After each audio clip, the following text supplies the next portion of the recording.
अगर मुझे आपको पैसे देने हैं तो बेसिकली मैं आपको मतलब आपको अगर मुझसे पैसे लेने हैं तो आप मुझे एक इनवॉइस दोगे। तो वो और सपोज़ करो मेरे पास उस टाइम पे मेरा कैश फ्लो सही नहीं है, तो मैं वो पैसे लेके किसी बैंक या किसी किसी के पास जाऊँगा, वो मेरा इनवॉइस ले लेगा, बदले में वो मुझे पैसे दे देगा। और उस इनवॉइस पे जब सामने वाले क्लाइंट से पैसे आएँगे तो वो इस इनवॉइस को रिडीम कर लेगा और बदले में मैं कुछ कमीशन काट लूँगा। तो this is about the invoice discounting. Again management ने ये कहा है कि अगेन ये वाला जो प्रोडक्ट है अगेन ये बहुत रिस्की है। तो अगेन इसमें भी ये लोग थोड़े धीरे-धीरे आगे बढ़ने की कोशिश कर रहे हैं। सो और हाँ, एट द सेम टाइम एक नया नया अपडेट है, ये लोग अपना एक नया ऐप लॉन्च कर रहे हैं। तो और इन्होंने कुछ बोला था कि मुंबई बेस्ड किसी बड़े बैंक के किसी सीनियर एम्प्लॉई से इन्होंने कंसल्ट किया था। इन्होंने इन्होंने इन्होंने इनके ऐप के बारे में बहुत अच्छा फीडबैक दिया है। So this was all about the business and what is going on this in this particular business. और एक और चीज़, अगर आप मार्जिन पे इस बिजनेस की बात कर लेते हैं तो इनका अराउंड लगभग 67 से 70% के बीच में इन्होंने EBITDA मार्जिन का गाइडेंस दिया था कि यहाँ पे वो पिक कर जाएगा।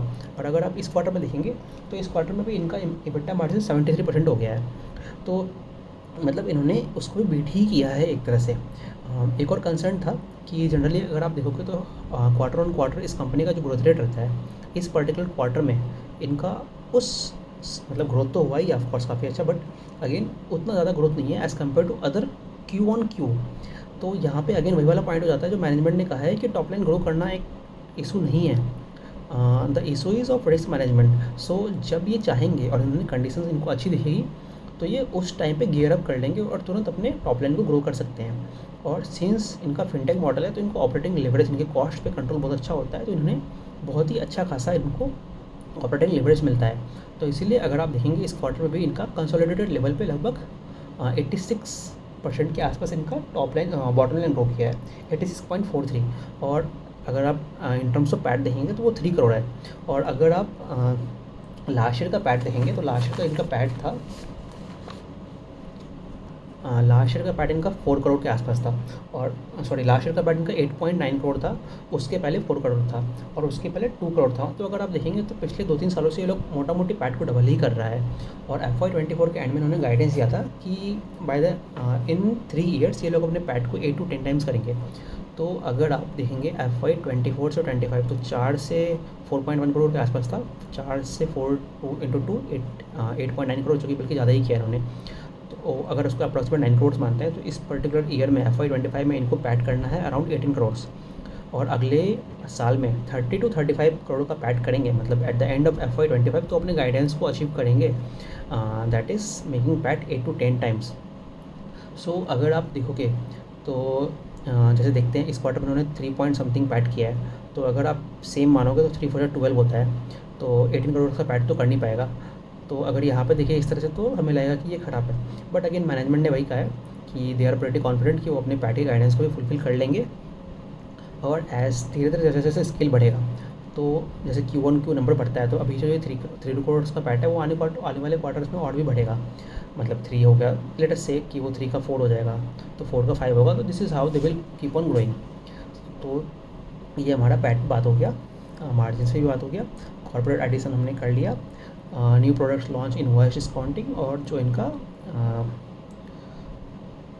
कौन सा प्रोडक्ट होता है वो इनवॉइस डिस्काउंटिंग हो गया, पर्सनल लोन वाला प्रोडक्ट हो गया। अच्छा, अभी बात कर लेते हैं, इन्होंने बताया कि इनका एक कोई इन्वेस्टर था, इन्वेस्टी ग्लोबल करके, वो स्क्रीन पे अगर आप नीचे जाएंगे तो वहाँ पे आपको FIA सेगमेंट के अंदर दिख जाएगा। तो उन्होंने अपने कुछ ओपन मार्केट में अपने शेयर्स को बेच दिया, जिसके कारण इनके स्टॉक्स में भी बहुत ज़्यादा प्रेशर रहा था। तो उस पर मैनेजमेंट ने ज़्यादा कमेंट नहीं किया है। तो एक तो वो बात होगी। अब दूसरी चीज़ है इनका, जो अगर आप ROE देखोगे तो वो, अगर इनका नेटवर्थ है अराउंड 80 करोड़ के अंदर है, और लास्ट ईयर का पैट भी इनका 8.9 था, तो अगर आप पैट बाई नेटवर्थ से डिवाइड करके इनका ROE निकालोगे तो अराउंड 10% के आसपास आता है। तो करंट ROE इनका 10% है। और दूसरा, कंपनी पे जो डेप्ट है वो एकदम ही ज़ीरो है। अगर आप किसी भी NBFCs को देखोगे तो वो एक बेसिकली लेवरेज मॉडल ही है, तो उनको डेप्ट लेना ही पड़ता है टू ग्रो द कंपनी। तो बहुत क्वेश्चंस किए गए इनसे, लास्ट क्वार्टर में भी किया गया था, इस क्वार्टर में भी किया गया है। तो मैनेजमेंट का यही कहना है कि इनको आने वाले समय में और अपनी इक्विटी मतलब बेसिकली इनको ग्रो करना है, तो either they will have to do the equity dilution, या फिर उनको अपना डेप्ट लेना पड़ेगा। तो करंटली इनका डेप्ट अराउंड 15/75, मतलब 1/5 0.2, मतलब बहुत कमी डेप्ट है। तो उन्होंने बोला है कि इनका जो डेब्ट टू इक्विटी रेशियो है ये लोग 1.05 से लेके 1.1 तक रखेंगे। अगेन अगर आप इसको एनबीएफसी से कंपेयर करोगे तो ये डेब्ट बाई इक्विटी लेवल बहुत कम है। ऐसा क्यों है?